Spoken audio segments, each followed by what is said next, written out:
Like I'm not making those pitches with the stock spool. All right, welcome everyone. This video is going to be about the Roro X spool that I put inside my Alphas AIR TW. I haven't fished it much. It seems pretty good compared to the stock spool. I'm really going to put it to the test in this stream here for if you're interested real quick.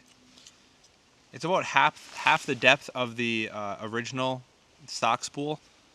And it has a fixed inductor, which a lot of times I don't like a fixed inductor because I like to have really loose brakes when I'm pitching. And I know with the Alphas Airstream Custom, it would kind of hang in the air a little bit. So I'm going to test this out for pitching. And a lot of these small little stumps and stuff like that I'm going to be fishing at. So if you want to see that, keep watching. Also subscribe if you want to see more BFS content. Thanks. So up here, it narrows in a little bit. I'm going to try a few different casts through there, see how it goes. First, I'm just going to try pitching like a long range pitch.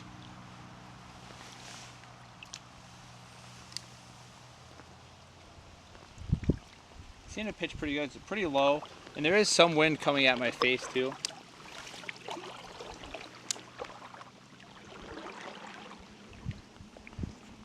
Yeah, that hasn't been bad at all. I'm going to try one more really long pitch.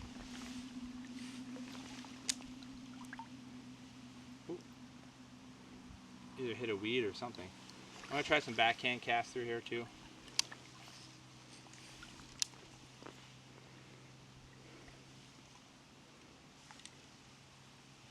And this is my first time bringing this spool out to the stream too. So once you get a little bit of practice under your belt, no matter with any equipment, make sure you push yourself to the limit with that equipment to see what you're capable of and what the equipment's capable of.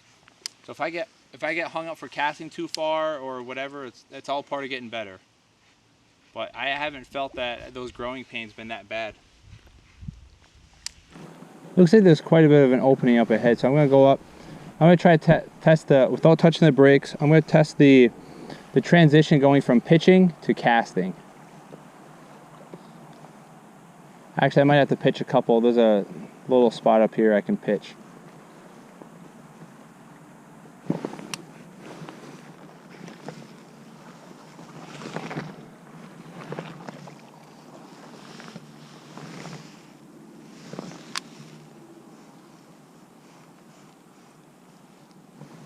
See, I haven't really noticed that trout really like to poke out of these weeds that much. Well, that was excellent for backhand cast. I didn't really try that much until just now. But that backhand cast went great underneath that brush right there. Oh, messed up a little bit. It's all part of getting used to new equipment. If you sit there and you just try to be as cautious as possible all the time, you're not ever going to use your equipment to its capabilities.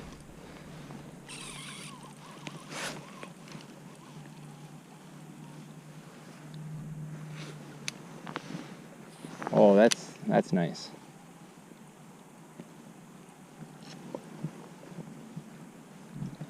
And I haven't really moved it. I think I started on 7. I may have started on 8 and then moved it down, but I haven't really moved it all that much. There's so many weeds in the stream this year.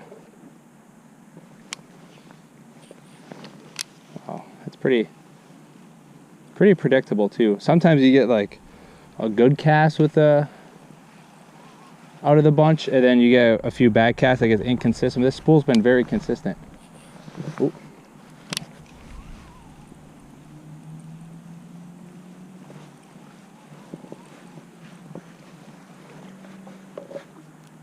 But that transition from pitching to short cast to long cast is fantastic. I don't have to touch the brake dial. I know with my Shimano Aldebaran with the Avail 16 ALD 15R spool, it'd be really good at pitching, or it'd be really good at casting. I'd have to move the brake dial quite a bit. But with this, I'm able to just transition back and forth very effortlessly.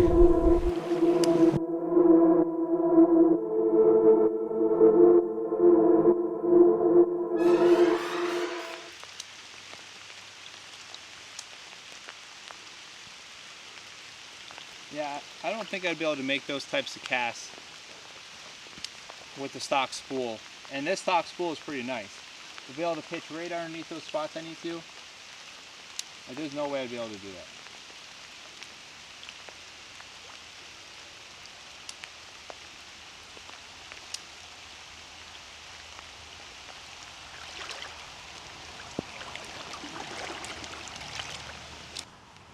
Alright, one thing I really have been noticing with this spool is that I can go from pitching to flip casting to just regular casting, backhand, all that stuff, without touching the brake dial, and it still peels off line effortlessly, and I don't feel that there's any situation that the spool is too fast or out of control.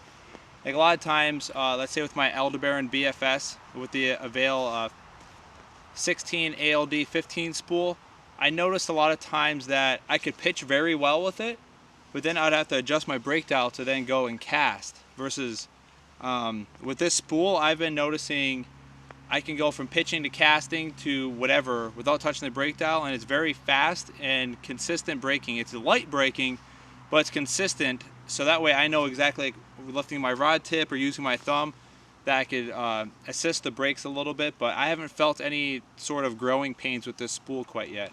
But I got some more rough stuff up ahead. I'm going to try to get into some of that. All right. So there's a lot of overhead. I don't know if you can see all this stuff, but there's a lot of overhead twigs and stuff. There's a nice hole in front of me. So really, there's no other way to get at it but to pitch. And I can tell you, I know that the stock spool pitched very well. This thing pitches real nice. Pretty flat and predictable.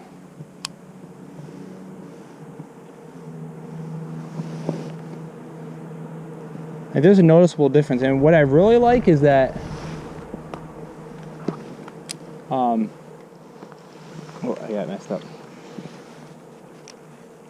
What I really like is that the inductor is still allowing me to pitch, because a lot of times those fixed inductors, I don't really like to prefer them for pitching.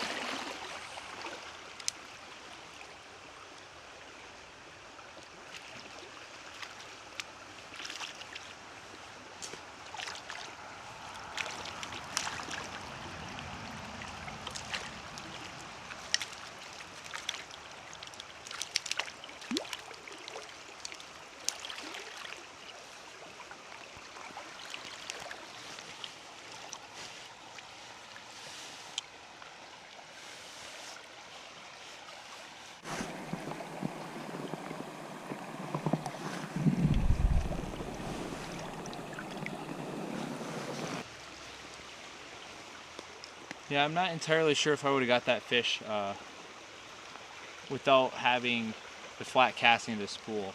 I'm not trying to like hype it up or anything, but I probably wouldn't have been making those types of casts with the stock spool. I probably would have walked up a little bit. I may have had to have walked up closer, and I could have spooked that fish.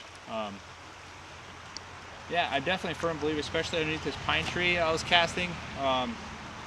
I know that the stock spool would have rose up a little bit and it would have been very hard. I would have had to fine tune my brakes in order to hit that cast and then switch them again to hit another cast. So I really like the versatility of the spool so far, especially in the stream setting.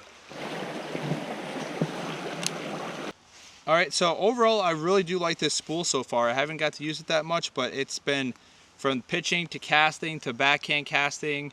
All those transitions are fantastic. I didn't have to touch my brake dial at all. I just set it and I kept going, which really saves me from the headache of, say with my Aldebaran, I'm setting it for pitching. I do a few pitches and then I go to cast because I see a fish surface and then my spool blows up. So that's really good, having that consistent performance all the way from pitching to casting, backhand, and so forth. What it also does is it allows me to use a very specific line for the reel. So with this spool, I have 4-pound Sunline Troutist monofilament on here. That really helps with the stream fishing. And then for lake fishing, I use anywhere from 4-pound fluorocarbon to 7-pound fluorocarbon for bluegills, depending if I'm fishing in weeds and such. So that way I'm not making a compromise with my line fishing from stream fishing and then going to lake fishing. All I have to do is swap the spool and it's good. And especially it drops in here. And also, this is the Alphas AIR TW. It also fits in the Steez AIR TW. It's a 28mm spool, so if you're watching this video after those two like something else comes out from Daiwa, it also fit that too if it's 28mm. But it's a Roro spool.